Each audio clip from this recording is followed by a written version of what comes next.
ఇప్పుడు ఈ ఆడచాపలు అమ్మవారి కన్నుల దగ్గరికి వెళ్ళి అమ్మవారి కన్నుల్ని మన పేరుతోటే పిలుస్తారట మీనాక్షి అని అని ఇలా చూసేయట. చూస్తే అమ్మవారి కనురెప్ప ఇలా వేయదు, వేస్తే లోకాలకి లయమైపోతుంది, అందుకని ఇలాగే ఉంటాయి ఆ కళ్ళు.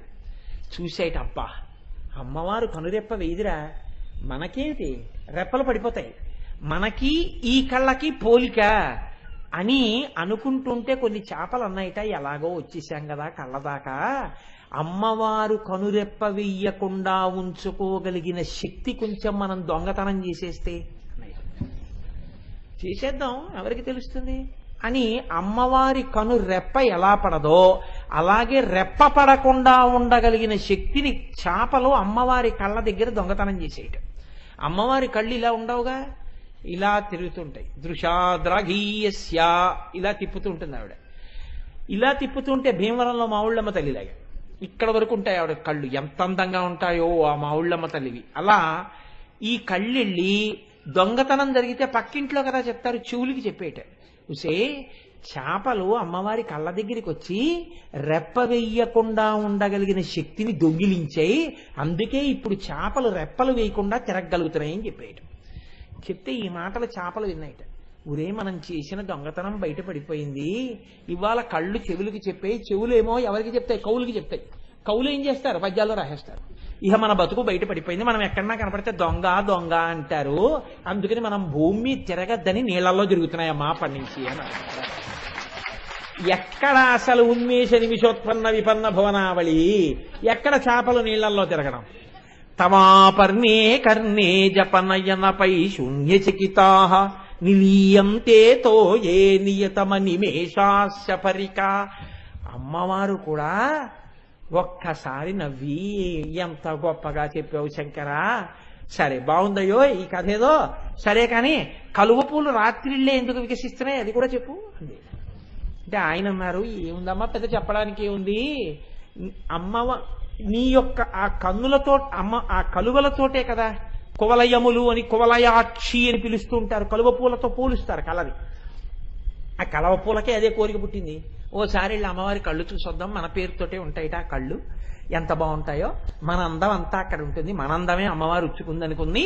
ఈ కలువ పూలన్నీ బయలుదేరుతూ పోని బయలుదేరాయా, ఏదో తిరుపతి వెళ్లే ముందు అందరికీ చెప్పి వెళ్ళిపోయినట్టు మేమందరం అమ్మవారి కళ్ళ దగ్గరికి ఎడుతున్నాం అంటే ఎందుకు అని అడిగితే మా పేరే ఆవిడ కళ్ళు పెట్టుకుందిట, కువలయాక్షి అని పెట్టుకుంది, మా అందం అంతా ఆవిడ దగ్గర ఉందిట, ఓసారి వెళ్ళి చూసొస్తాం అని.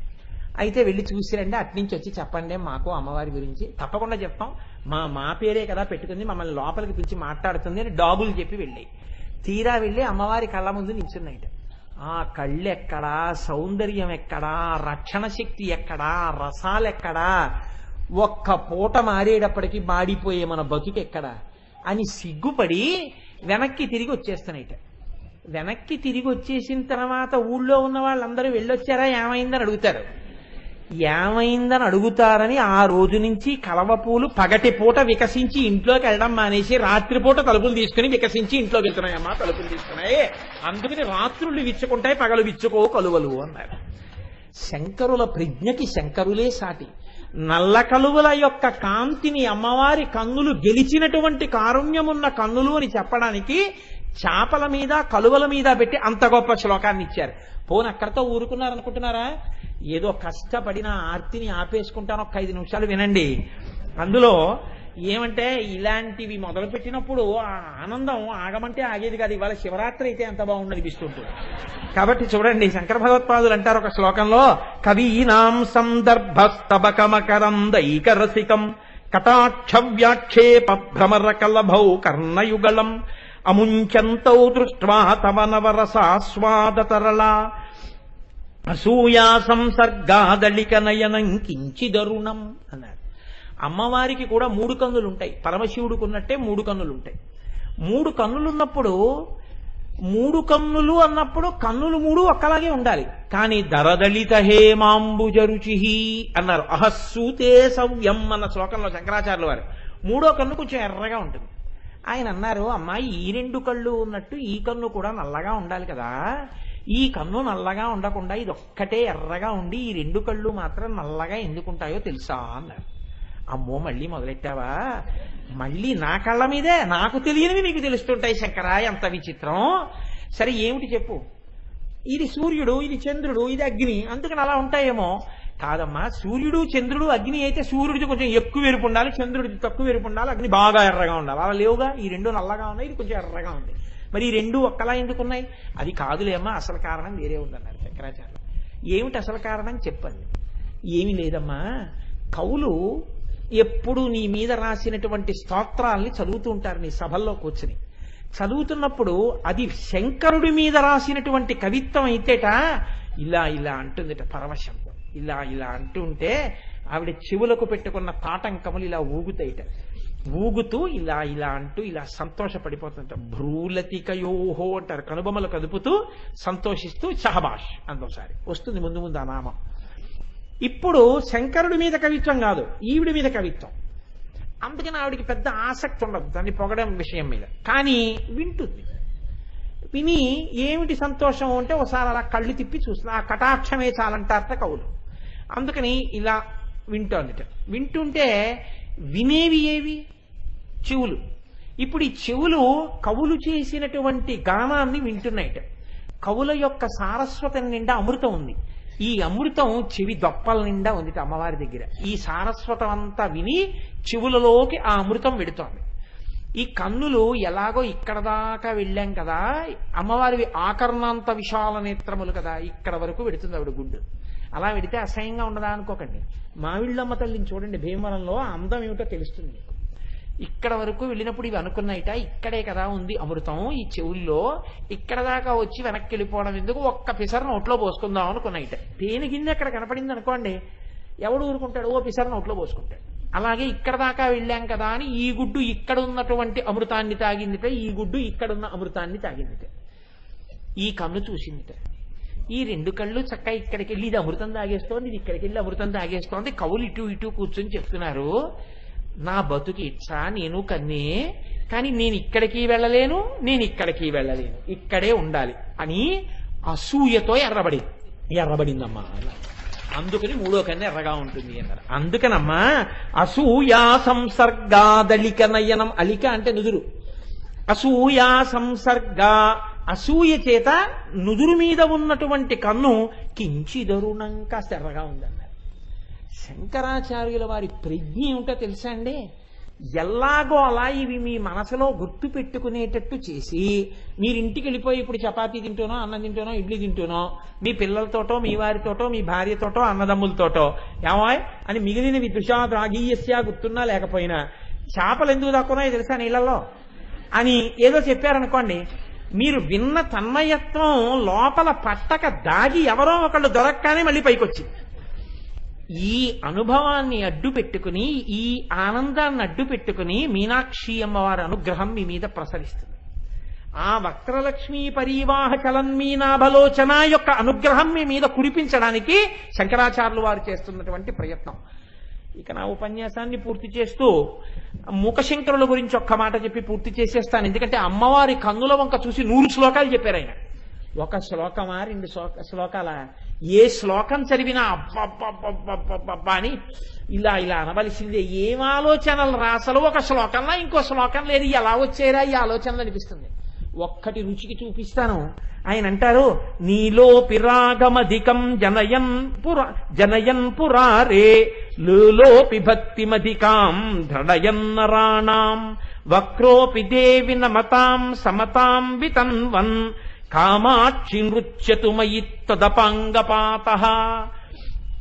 అమ్మా నీ దృష్టి నల్లగా ఉంటుంది. ఎందుకని? కన్నులు నల్లగా ఉన్నాయి కాబట్టి అందులోంచి వచ్చే దృష్టి కూడా నల్లగా ఉంటుంది. నల్లని దృష్టి లోకంలో ఎవరికైనా ఎర్రతనాన్ని ఎలా కల్పిస్తుందమ్మా? కానీ విచిత్రం ఏమిటంటే 3 పురములను కాల్చినటువంటి పరమశివుడు 3 అవస్థల్ని దాటిన మహాజ్ఞాని. ఆయన యందు రాగమును కల్పించింది. రాగము అనురాగము, ఎర్రటి రాగము, ఎరుపు చేత సంకేతిస్తారు. నల్లటి నీ దృష్టి కాముణ్ణి గెలిచిన వాడి యందు, పురములను గెలిచిన వాడి యందు అనురాగమును కల్పించింది. ఏమి గొప్పతనం అమ్మా దృష్టిది! మన్మధుణ్ణి కాల్చేశాడు, నీ దృష్టి పడేటప్పటికీ లొంగిపోయాడు. 3 పురములను గెలిచాడు. నీ కంట్లోంచి వచ్చిన కాంతి కిరణముల వంక చూసేటప్పటికి మాత్రం వశుడైపోయాడు.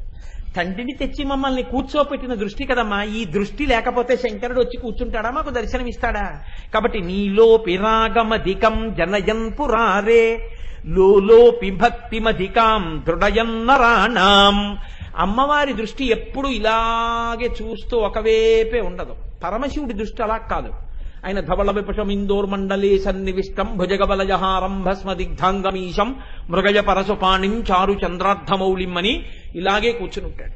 కాబట్టి ఒకవైపే చూస్తున్నట్టుగా ఉంటాయి ఆ కళ్ళు, కానీ ఇలా అరమోట్ప కన్నులతో తనలో తాను రమిస్తూ ఉంటాడు. అమ్మవారు అలా కాదు, ఎప్పుడు కళ్ళిలా కదిపి తన బిడ్డల్ని చూసుకుంటూ ఉంటుంది. కాబట్టి చంచలమైన చూపులు కదులుతుంటాయి. చంచలమైనటువంటి నీ చూపులున్నాయే, ఈ కదులుతున్న నీ చూపులు మాలో భక్తి కదిలిపోకుండా నిలబెట్టగలిగి ఉంటాయి. ఎంత విచిత్రమమ్మా! కదిలే చూపులకు భక్తిని కదలకుండా నిలబెట్టగలిగిన శక్తి ఉంది. వక్రోపిదే వినమతాం సమతాం వితన్వన్. వక్రము అంటే వంకరటింకరగా ఉండేటటువంటి లక్షణం. ఈ వంకరటింకరగా ఉండేటటువంటి నీ యొక్క దృష్టి మాకు సమత్వ బుద్ధినిస్తుంది. అమ్మవారి దృష్టి వంకరటింకరగా ఉండడం అంటే ఇంకోలా అర్థం చేసుకోకండి. ఎవరున్న ఆర్తితో అమ్మా అన్నారనుకోండి, టక్కనిటి తిప్పుతుంది, ఇలా చూస్తుంది, ఇలా చూస్తుంది. కాబట్టి పైకి కిందకి అన్ని వైపులా చూస్తుంది. అమ్మ వంకర్లుగా చూసేటటువంటి అంటే అన్ని వైపులకి చూసేటటువంటి నీ దృష్టి మాలో మాత్రం అన్నిటా ఈశ్వరుణ్ణి చూడగలిగినటువంటి జ్ఞానాన్ని ఇస్తుంది. ఎంత చిత్రమమ్మా! నీ కళ్ళల్లోంచి వచ్చేటటువంటి దృష్టి 3 రకాలైనటువంటి పోల్చదగిన స్తోత్రం చెయ్యడానికి వీలులేని లక్షణాలతో ఉన్నట్టుంటుంది. నల్లటి దృష్టిలా ఉంటుంది, పరమేశ్వరుణ్ణి రాగరంజితుణ్ణి చేస్తుంది. ఆ దృష్టి చంచలమైనట్టుంటుంది, కానీ మాయందు భక్తి నిలుపుతుంది. ఆ దృష్టి వంకర టింకర్లగా ఉన్నట్టుంటుంది, కానీ మాకు సమత్వం నేర్పుతుంది. అమ్మా అంత గొప్ప దృష్టి కదమ్మా, నేను అడిగేది ఏమిటో తెలుసా? నీకు హాని ఉందమ్మా నా వంకిలా చూస్తే.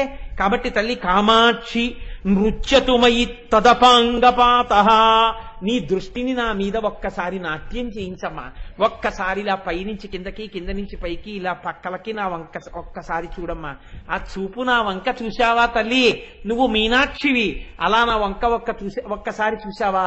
నా జన్మ ధన్యమైపోతుంది అని అమ్మ చూపులతో లోకాన్ని ఎన్ని కోణములలో పోషించగలదో మహానుభావులు, వసిన్యాది దేవతలు, శంకరులు, మూకశంకరులు, ఇంకా నేను చాలా విడిచిపెట్టేశాను. పోతన గారు, ఎంతమంది, వాల్మీకి మహర్షి, మీరు ఎవరిని తీసుకోండి, వాళ్ళు అంత అద్భుతంగా అమ్మవారి యొక్క ఆ నామాన్ని అనుసంధానం చేసుకుని జీవితాల్ని తరింప చేసుకున్నారు. చాలు, ఒక్క నిమిషమైనా ఆ తల్లి యొక్క చూపుల్ని ఒక్కసారి మనం అనుసంధానం చేస్తే మన జన్మలన్నీ గట్టెక్కుతాయి. రేపటి రోజున పరమాద్భుతమైనటువంటి నామం ఇంకొక నామం ఏమి తల్లిని నామములు చెప్పిస్తే అన్ని నామలు. రేపు అమ్మవారి ముక్కు గురించి వస్తుంది. దానికి ఫలశ్రుతి ఏమంటారో తెలుసా అండి? శంకర భగవత్పాదుల వంటి మహాపురుషుడు ఏ వంశంలోనైనా పుట్టాలి అనుకుంటే అమ్మవారి ముక్కుకున్నటువంటి ముత్యాన్ని చూడడం ఎవరికి వస్తుందో, ఎవరు దాన్ని చూసేటట్టుగా ఆ మర్మం తెలిసి దర్శనం చేస్తూ నామం వింటారో వాళ్ళ వంశంలో అటువంటి మహాపురుషులు పుడతారు. అంత అద్భుతమైన నామాన్ని రేపు నా తల్లి నా నాలుక యందు నర్తించి నా చేత పలికించి నా జన్మ ధన్యము చేయుగాక అని ఆ తల్లి పాదములు పట్టి ప్రార్థన చేస్తూ